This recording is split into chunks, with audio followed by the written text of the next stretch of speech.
hello to all of my peeps. It's so good to see you here today from my chair, episode 226. Thank you for joining me once again today.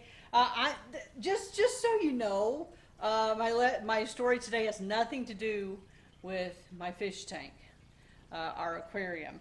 I just thought it looked good today, and my hunka Barney Love, he cleaned it out a few days ago, and it's all shiny and clear, and I'm like, I'm gonna show off our fish. So maybe you like fish, maybe you don't. I don't know. But they'll provide you some entertainment nonetheless, right? Give you some entertainment today while we listen to my story.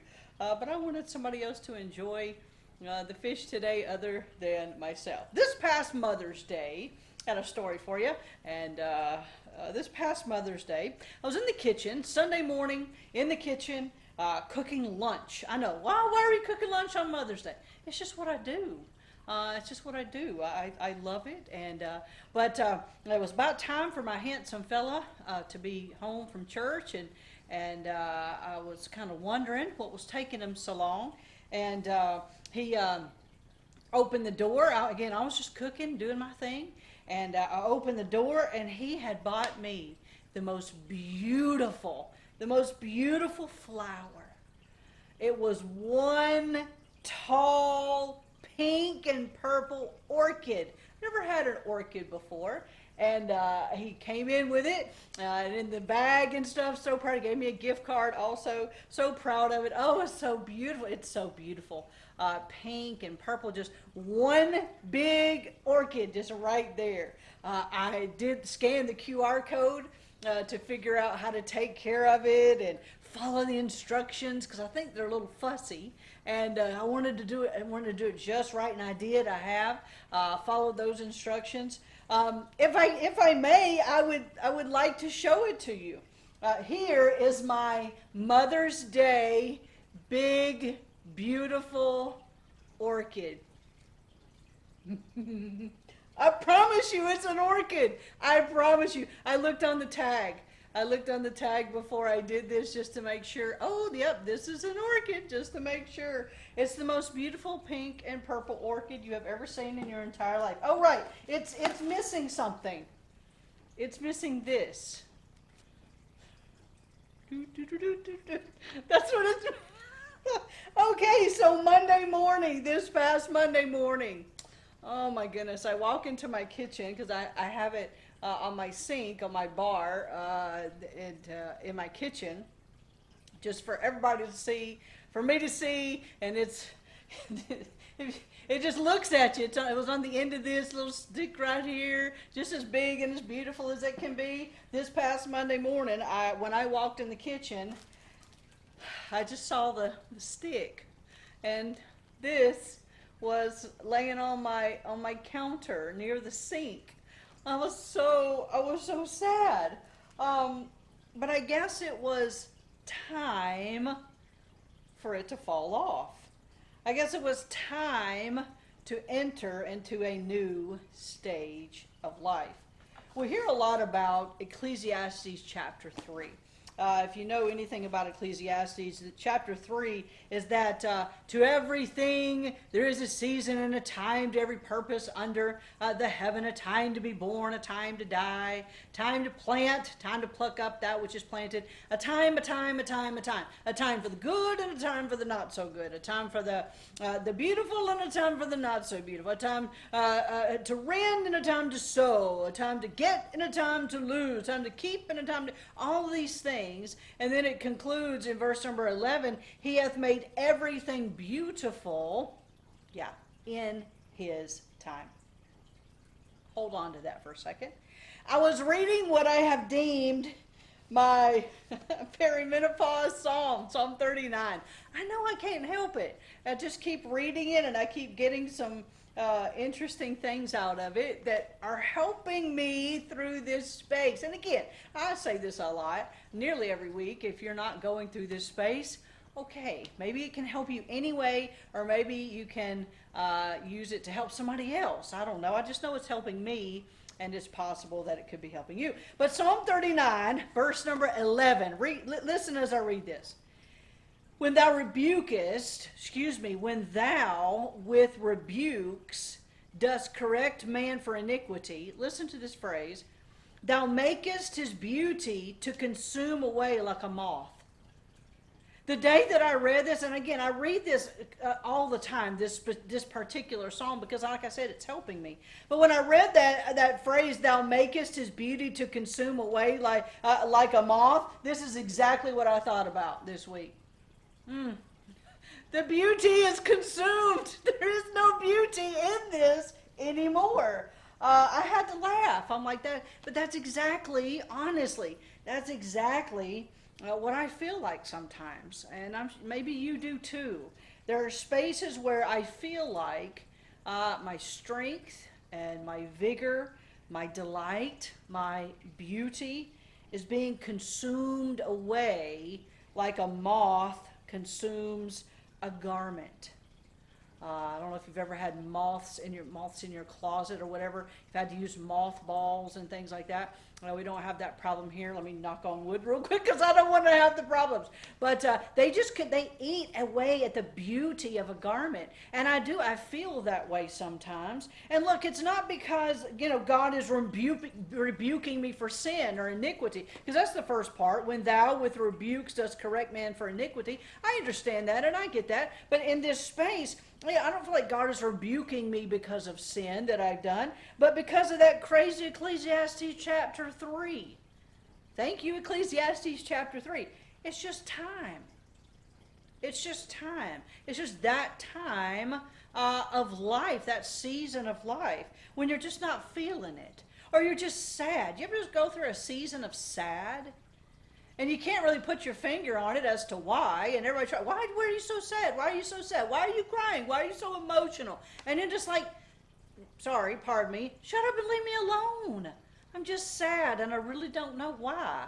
It's just time for me to be sad. Sometimes you just feel like staying in bed.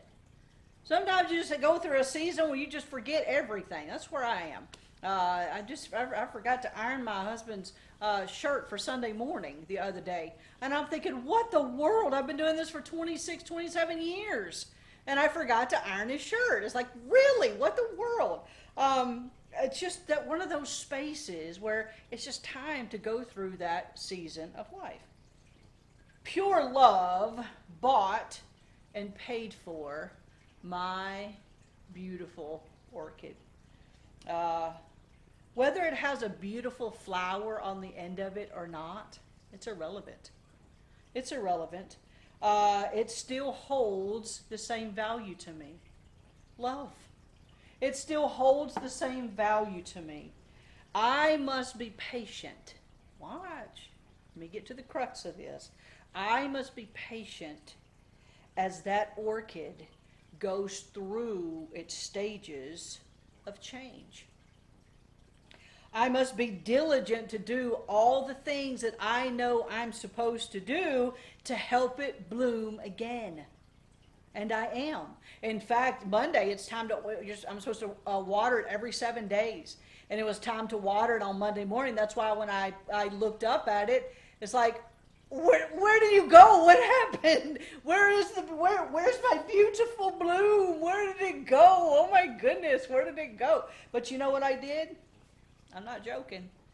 I got the water and I set the container in the water for the amount of time that I'm supposed to put it in there, and I let it drain for the amount of time that I'm supposed to. I did the same thing on this past Monday when there was no beautiful orchid that I did the week before when there was a beautiful orchid on the end of it. I must be patient during this season of the sticks and the leaves. That's all this is. It's a stick and some leaves. I call them leavies. There's sticks and leavies, and I've got to be patient during that season. There are days when I feel like this stick right here. I'm just telling you. There are days when I feel like this. And Psalm 39:11 is what I see. I see the moth consuming my beauty. I'm learning two things. And again, many more things, but two things to share today. Number one, I'm learning to be patient daily. What do you mean patient daily? Different days require different pieces of patience. Some days the patience is required for people, a people patience. Some days the patience is required for me, just giving myself some grace and being patient with myself and all the things that are going on emotionally and physically and all of these different things. And I'm just trying to be patient with myself. Some days it's just patience just with stuff. Can't getting this to go with this. It's like, come on, please work. Please work. Daily patience, and it's something different every day, but I'm learning that I must be patient. And within that patience, I want to see beauty in the little things. See beauty in the little things. You know what I decided to love? Look at those leavies. Look at them. I call them leavies, I'm sorry. But they're my leavies. I love them. They're beautiful. I decided not to focus on this little empty stick right here. I decided to start paying attention to these leavies. I just love them. They're beautiful. Pay attention. Be patient daily. Be patient with yourself daily. And then secondly, number two, what I'm learning is I've got to figure out what deserves my time and attention and what doesn't. You have got to figure that out going through this space. And two, this is not just for perimenopause and menopause. You need to figure out what's important and what's not. And if it's not important, leave it alone. And if it is important, go after it with everything that's in you and nurture it. Nurture it and help it grow. It's very important for my orchid to come back again when the season happens, when it's time. And so I'm going to nurture this orchid as best way I know how. Look, figure out what deserves your time and attention and go after it. I will say this, at my stage of life, there are a whole lot of things that don't deserve my time and attention. Much of our stress comes from trying to manage other people's orchids. I'm just saying. I know, ouch. Ouch to me too. Much of our time, much of our stress and anxiety is spent because is had because I'm trying to manage other people's orchids and not my own. No, figure out what's important and manage that. Nurture that. Care about that. Just be patient. Be patient daily. Figure out what needs your time and attention. Hang in there. Hang in there. More beautiful days are ahead. I promise you. More beautiful days are ahead. Tomorrow is probably going to be a more beautiful day than today. So let's get through today. Be patient with yourself. Be patient with other people. And then figure out what you need to pay attention to. And pay attention and nurture those things. And I promise we'll get through this. We'll get through this, Lord willing. Ecclesiastes chapter 3, to everything there is a season and a time, to every purpose under the heaven.